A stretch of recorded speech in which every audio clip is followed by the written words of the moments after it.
Dara Alantego, thank you so much for that report from La.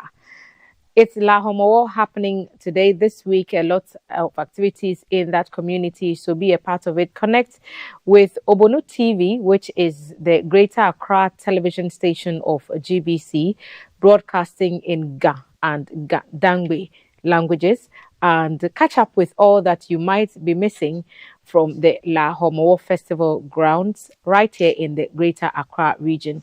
You're still watching Breakfast Live on GTV.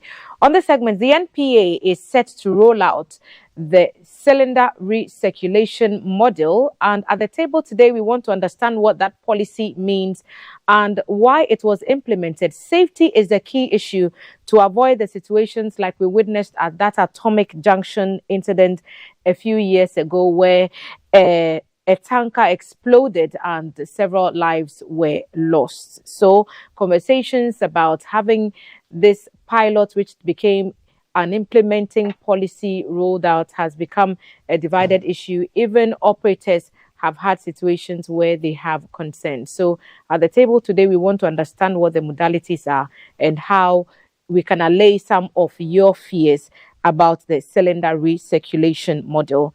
I've been joined at the table by Mr. Obed Crane Boachi. He's head of gas in charge of commercial regulation at the NPA, and he'll be explaining some of these things to us. Obed, thank you for making time to join us this morning. The cylinder recirculation model has been piloted for many years. Implementation has been ongoing for a while, and yet there are still some questions. What are the most burning ones when you go around your engagement, and what don't people quite get about the module? Thank you, Thelma. Thank you for having me on station this morning. Yes. And so, as you rightfully said, Cabinet issued directives for implementation of the cylinder recirculation model somewhere in October 2017. And so, you rightfully said, since then, the implementation of CRM has actually been in place for some time now. What we have done is to prepare the regulatory framework and then the legal framework for implementation of the policy. And then we've also undertaken some pilot programs. We've been to Upper East region, we've been to the Northern region, and then we've been to Ashanti region as well. And so we were anticipating that the bottling plants, which would be key in rolling out the CRM, would be ready. And as we speak, the bottling plants are ready now. So we think it is best for us to begin rollout of the CRM. I mean, the main rollout of the CRM. Some of the concerns we've had, particularly from the side of the marketers or the LPG marketing companies, has been the fear that they would lose their businesses. And so those are some of the issues that have been in discussion for some time now. We have engaged them, and we have come to certain conclusions that allows us to begin the rollout. Aside that, on the consumer side, there are questions as to what will happen to my cylinder and will I be safer under the CRM. And we believe we are rolling out a sensitization program that we believe will tackle most of these concerns. But indeed, the cylinder recirculation model will allow us to bring LPG to consumers in a safe, efficient, and cost-effective manner. Okay, so then the recirculation means what? Because we want to start the education once again so that people get more used to it. It means that if I have a cylinder at home and I want to buy LPG, yes, I do what? Okay, so presently you own your cylinder.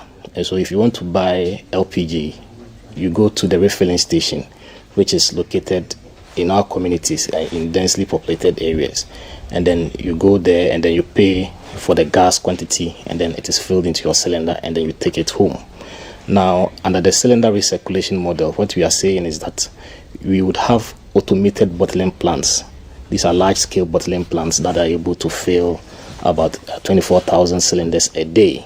So these cylinders will be located in the outskirts of town and then in industrial enclaves, and where we think they are safe to operate. And then they will fill the cylinders in bulk. So you have the bottling plant companies procure and then own cylinders that they will have in their brands. And so they'll brand these cylinders, they'll fill them, and then they will send them through their distributors, which will be the LPG marketing companies. And then the distributors will have what we call the cylinder exchange points, which will be located in our communities. And so for you, a consumer, you just go there and then exchange your empty cylinder for a filled cylinder.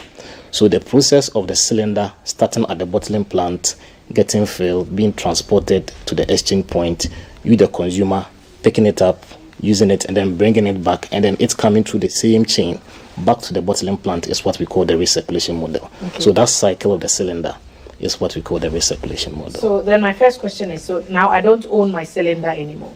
The cylinder that I bring at the initial stage, yes. I don't own it anymore. Yes. So a feature of the cylinder recirculation model is it allows for responsibility for cylinder. Currently, you own your cylinder, Thelma. I bought it. I'm sure you may have. Are you buying it from me? I'm sure you may have. I'll come to that. I'm sure you may have used your cylinder for a couple of years. Nope, brand new. Okay, so that is in your case. But we have cases where you have people who have used cylinders for 5-10 years who have never actually checked the cylinder before. When I talk about checks, I don't mean just the valve on top of it. I'm talking about checking for the integrity of the cylinder, whether there's corrosion in the internal parts, underneath, and all of that. What the cylinder recirculation model is doing is taking the ownership of the cylinder and giving it to the bottling plant and placing that responsibility on the bottling plant. And so for every 5 years, they are supposed to assess the cylinders and check whether they are still fit for purpose. For every 10 years, usually that is the lifespan of the cylinder, they are either scrapped or they are, reissued a certificate to be used for another 5 years. And so there's proper responsibility for the cylinder under the cylinder recirculation model. Yes, so what we are considering doing is that when we start rollout, when you come in with your cylinder, now the way the model operates is that you usually have to pay a security deposit because the bottling plant owns the cylinder.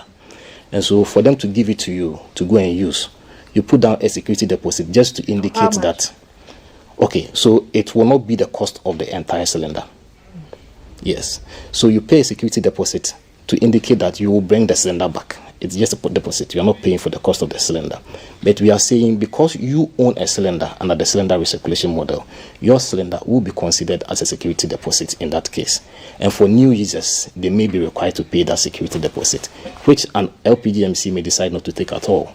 Because as I said, it's a security deposit. The only reason why that may be expected of you is so that there's some guarantee that you would return the cylinder.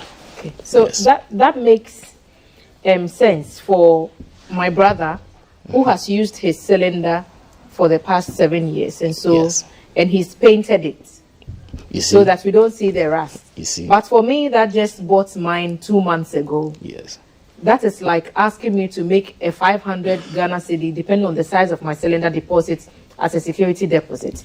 So isn't it better for those with older cylinders who will now give you the old ones to dispose of them, and then they get new ones in addition, which is it likely will be circulated to me who has given up my brand new cylinder? Okay, so Thelma, as you just said, we'll be saving your brother. He's just been painting his cylinder for how many years now? We don't know. He doesn't know what is happening inside his cylinder. So it is for some of these issues. That's so why it works for him. That is why. Mine is brand new. Yes. So for you, as you indicate, your cylinder is quite new. At the rollout of CRM, all cylinders will be new because the bottling plants are procuring new cylinders.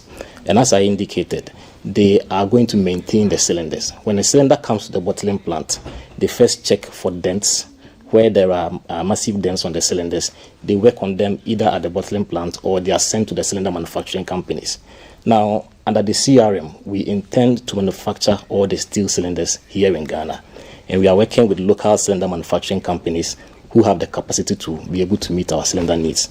And so there will be regular maintenance of cylinders. So we don't anticipate that you will have cylinders that are so bad looking that you wouldn't want to pick them. But even at the initial point, yes. So all the ones that are coming from the assembling plants or the automated bottling plants yes. would be new. They will be new from my start. understanding. Yes, from start. But the ones that you are taking in, some of them may be quite old. Oh yes. And that's my concern. Oh yes. So the ones that you take in, we will take all of them to the cylinder manufacturing companies. They will assess each of those cylinders. The ones that are not fit for purpose, they will be scrapped. The ones that are fit for purpose, as I said, they would refurbish them, they would brand them now, and then they'll put them back into circulation. So they will look good as new when they are brought back onto the market. It's likely I might give my new cylinder and get some old cylinder. As I said, they will be refurbished. And then it will be ensured that they are fit for purpose when they come back onto the market. Okay. Yes. What's the deal with the LPG marketing companies?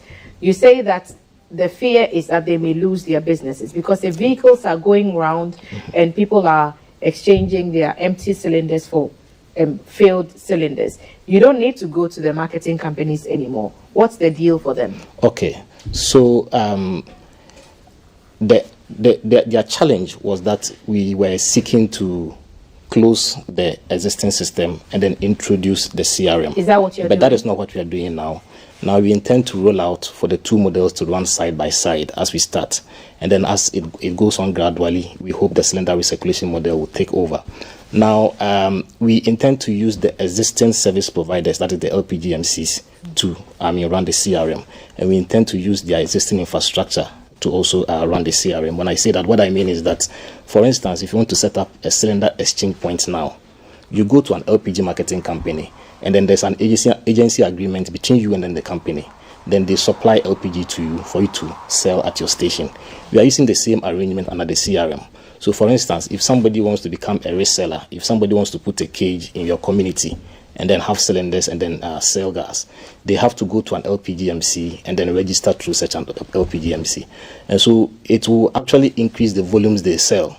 So now, whereas they will continue to do the refilling of unbranded cylinders and auto gas also, that's selling to vehicles at their current stations as we start, they will still have the opportunity to engage somebody like you in Thelma to put a cage in your community and then further sell LPG to consumers. So it won't actually take their business away, but actually increase the volumes and the access that they have to selling LPG. I understand that you brought some documents which you would help us to understand, and we'll be putting that now on your screen so that we understand exactly what are you asking people to know. Okay, so we are asking people to understand that the intent of the policy is to increase access to LPG, number one. With the current model, you need at least 500,000 Ghana cedis to set up a refilling station in a rural area somewhere in the Upper East region. And there's not economic incentive for the LPG marketing companies to set up in these new places. So whereas you have concentration in LPG access here in Accra, in Tema, in Kumasi, and in the metropolitan areas, in the rural and peri-urban areas, there's not that growth. And so we believe with a cylinder recirculation model, at least with a cage, if we put a cage in a rural area, on market days, you can go and pick the used ones and then take, will that affect price in any way? No, we don't anticipate any significant increase in price because we are coming up with some measures that allows us to, tinkle with the price build-up. Okay, so for instance, with importation of LPG, what is the loss of economics when you import in smaller quantities? The supplier's premium there is quite high, and so we intend to put the import into bulk supplies so that you can negotiate for a lower supplier's premium, and then the savings that we make there, we can pass it on to the consumer. And so some of these strategies we believe we can implement to mitigate whatever the increase will be. Okay. My producer tells me that there are some things that will be projecting. Can we put it on now so that Mr. Crane can speak to them? What am I looking at? Obed, what am I looking at? Oh, okay. So this is a presentation we made to the media some weeks ago. So for instance, this is what we mean by a cylinder exchange point. This is an example of some of the cylinder exchange point designs that have been coming up. So you may see such a facility pop up in your area where you may be able to go and then exchange a cylinder. Basically, this is what this slides talk about. Okay. Yeah. So it's like a station. Yes. Like what we have petrol stations, but this is like a cylinder station. Yes. And so you see similar things like a shed, sort of, with all these cylinders there. You take yours. Yes. And then you get. Why would I decide to go this way rather than stick to? So convince me why I should decide to go with this way, because you're saying the two systems will run side by side. Why should I trust the recirculation module and not just, pitch camp with myself? My cylinder, my gas, I bought it, I'm taking it home. Okay, first of all, you mentioned the atomic incident, and so I'll just start from that point. When you go to the refilling station, filling of your cylinder alone in itself shouldn't pose a lot of safety challenges.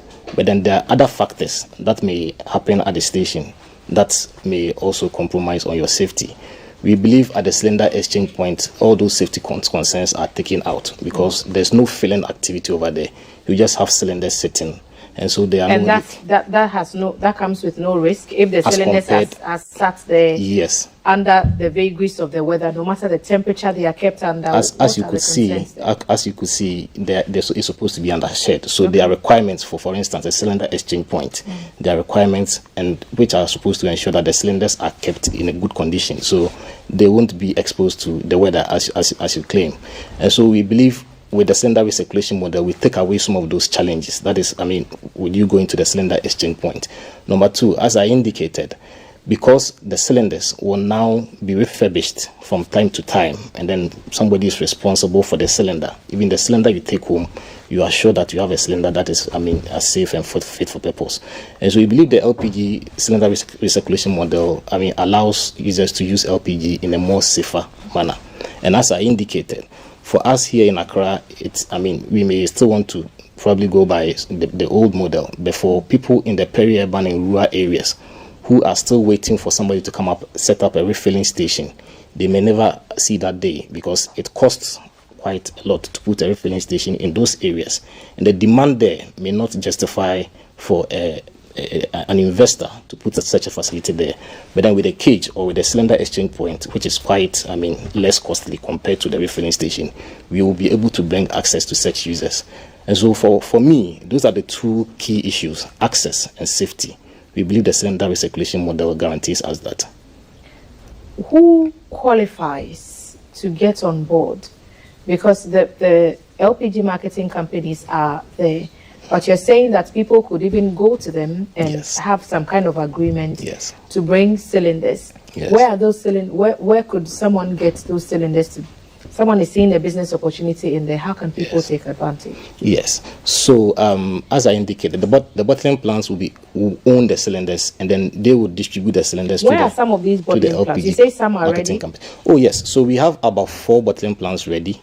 Our own Goil has a bottling plant in Tema, which is able to do over 20,000 cylinders per day, and they are ready for operation. We have New Gas, which is also in Tema, is also ready for operation, and then you have Quantum. Quantum is New Gas. You have Blue Ocean, which is also located in the Tema enclave. Blue Ocean has actually been sitting for quite some time now, but they are also ready for operation. And then Goil also has a facility in Kumasi that is also ready for operation as well. And so we have 4 bottling plants as we speak, and their capacities we believe are quite good for us to start the CRM. So they are bottling. So yes. So let me just come back. Let me just come back to your question. So once they fill the cylinders, they would distribute that to their marketing companies or their distributors. And so for you who want to be a reseller, you go to an LPG marketing company, they register. They bring the empty cylinders or cylinders with gas? They'll bring you cylinders with gas. And they'll bring you to the place I go to buy gas? Yes. And so they bring it to the place you go to buy gas, and then you can, for you a consumer, can just go there and then exchange for a filled cylinder. You take so your it means cylinder. that for that place, they are not filling gas there anymore, or they still are? Okay, so for the framework we are rolling out at the moment, for the places where you continue to fill gas, we do not intend for them to participate in the exchange. And so you would have locations that are dedicated for cylinder exchange points. And so these are places that you would go and you would have a cage with probably 10, 20 cylinders in there where you can go. So they are not already existing gas filling stations? Yes, some of them are transitioning, as we indicated. So all of this is going to be a transition. So some of them are transitioning into cylinder exchange points. In fact, the one that you projected, if you could see, was a refilling station that has now been converted to a cylinder exchange point. And so they have decommissioned, for instance, the pumps and all of the other infrastructure there, and then they've set up the cage just to exchange cylinders now. And so you will see some of the current refilling stations transitioning to such exchange points.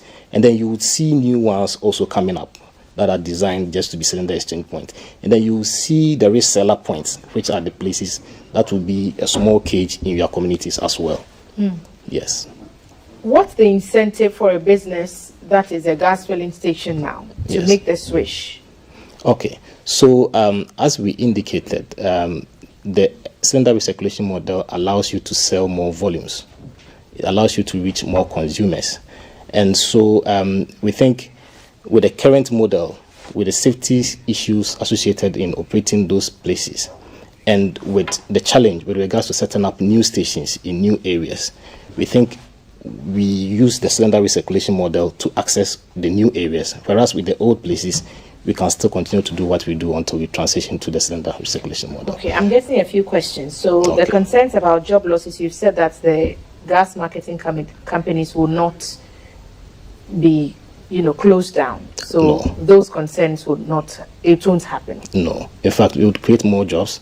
As I indicated, the bottling plants now would employ people.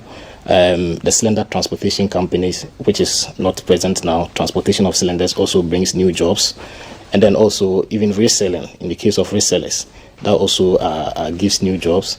And we believe there will be value-added services like delivery of cylinders, which I'm sure you've seen some people do already.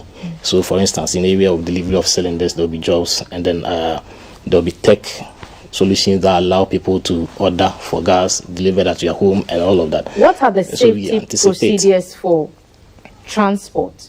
Because we've seen unpleasant scenes of fuel being transported, which has become catastrophic. Yes. But then if you're telling us that now it's not in the big tankers that we used to see on the road, but they are already filled cylinders being moved from one point to the other, what's the monitoring system like to ensure that as it moves, they adhere by some safety precautions or regulation?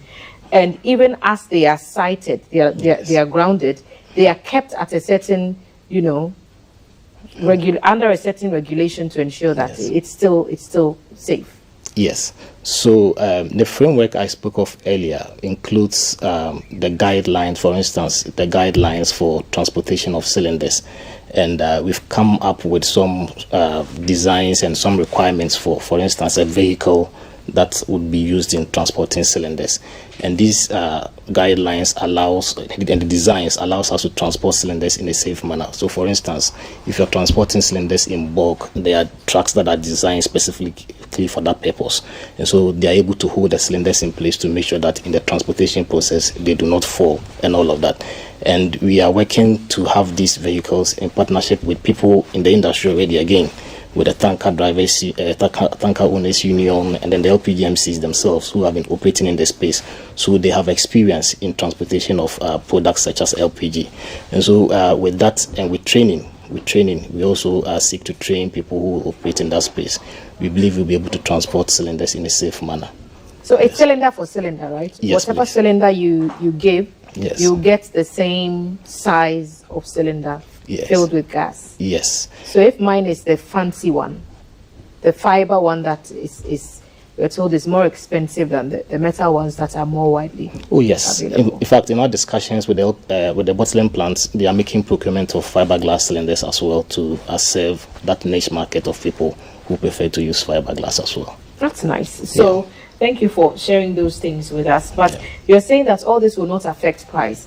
But I'm concerned about that, because if somebody is filling the gas somewhere and is transporting it to one point where I now have to go after checking the cylinder and making sure there are no leaks, surely there's a cost there, which if we are not careful might be passed on to the consumer. What's the assurance?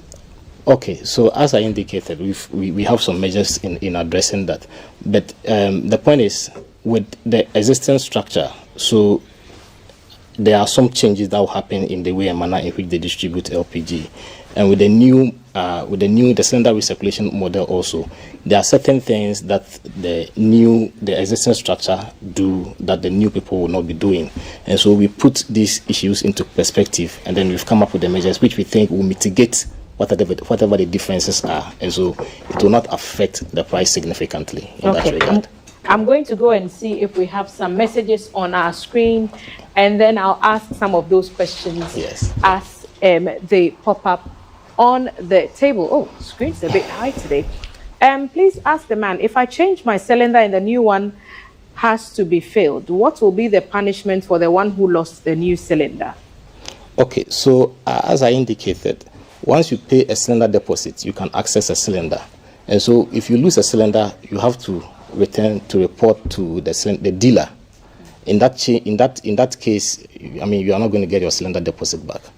So if within the time that I fill the cylinder, I'm using it, and some way, somehow, the unofficial owners of the cylinders come for it. It's stolen, for example.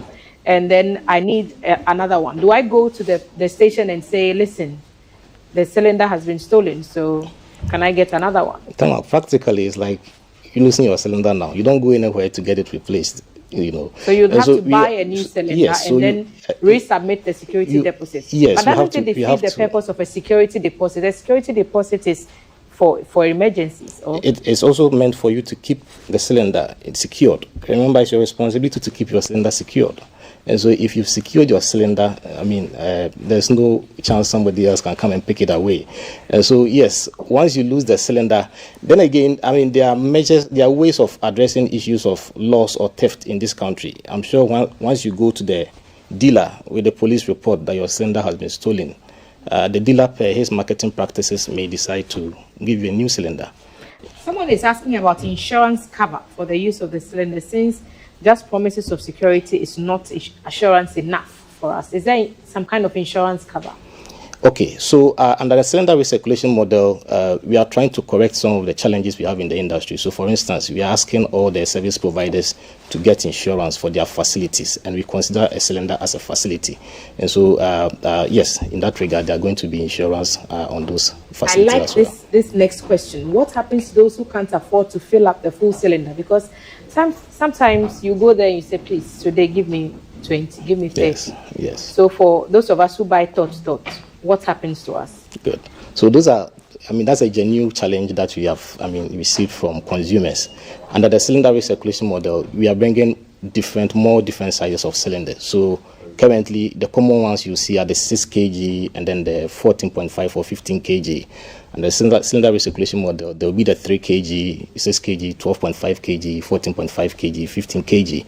In fact, watering plants intend to even bring lower sizes. So there will be sizes for different pockets. But it doesn't mean that I have to have that size of cylinder to give. Not necessarily. In order to get. Not necessarily. So, for instance, if you go today, let's say on your first pickup, you deposited for, let's say, 6 kg cylinder. If you go today and your money can only afford gas for 3 kg, you'll be given a 3 kg cylinder. You are not tied to the size of the cylinder that you pick from the beginning. Aside that, there are technologies that allows the LPG marketers to bring a cylinder to your house and then you pay as you use. This is already ongoing in some places in Accra. And so they place a 14.5 kg cylinder in your house. They put a meter on top of it. You pay 5 cedis, you use 5 cedis. When it finishes, there's a gap that closes the flow of the cylinder, the flow of the gas, sorry. Yes. So it means that if I submit a little cylinder in the beginning, and then that gets used up, for example, the 3 kg that you mentioned, I can go to the marketer and say, now I want a bigger cylinder, and they will give it to me without considering the fact that I gave them a 3 kg cylinder when I started the policy implementation. As I indicated, it is a security deposit. In fact, we anticipate there will be certain instances that your dealer or your reseller may not even ask for a security deposit because they know where you live. The purpose of the security deposit is to give them some assurance that you will bring the cylinder back. And so once you have that relationship with them, you should be able to pick up another cylinder of any size that you want to pick. Okay, so you've engaged with people right from the piloting of this initiative or this policy. Yes. Do you think we are ready? Yes. So in our engagement with the service providers, as I indicated, some of the service providers have expressed some concerns which we are addressing. We've largely addressed most of them. We still continue to engage them, but we think the service providers are ready, and we are starting our intensive consumer sensitization and education from next week. In fact, towards the end of last year, we started one in which we went to all parts of the country. That was largely education. Because this is in all 16 regions. Yes, this is in all 16 regions. That was largely education on use of LPG. This time, from next week, we are going to put across messages focused on the use on the CRM and then the use of cylinders under the CRM, to be specific. Thank you for sitting with us this morning. Thank you for having me. Perhaps we'll get some tips on how to care for cylinders, or we don't need to, because now the bottling, the automated plants will take care of them for us. Thelma, we still have to, take care of our cylinders. We have to put them in a location that does not make them exposed to the weather. And so you should have some shade of some nature covering your cylinder so that it is not exposed to sun and then rainfall. And then also you have to do checks from time to time. You can lift your cylinder and then check the under to see if there is any rust or anything of that sort coming up over there. That aside, when your cylinder is leaky or you are experiencing some leakages on your cylinder, we recommend that you take it to your dealer to exchange or to get that cylinder replaced, rather than put a stone on top. That leads to most of the explosions that we see in our homes, Thelma. So we need to take proper care of our cylinders. Don't put a stone on top. Don't put a stone on your cylinder. It just brought so many images into my head. But Obed, thank you for making those points. That tips on how to care for your cylinder. Obed Crane Boache is the head of gas in charge of commercial regulation at the NPA, telling us about the cylinder recirculation model, which is being implemented across 16 regions of the country. So look out for that and share your feedback with us. How is it going? And if you have questions, send them to us. We'll invite the NPA back to the table to answer some of ours and yours as well. Breakfast is live on GTV. We'll take a quick break. When we return, there's more conversations on the lighter side.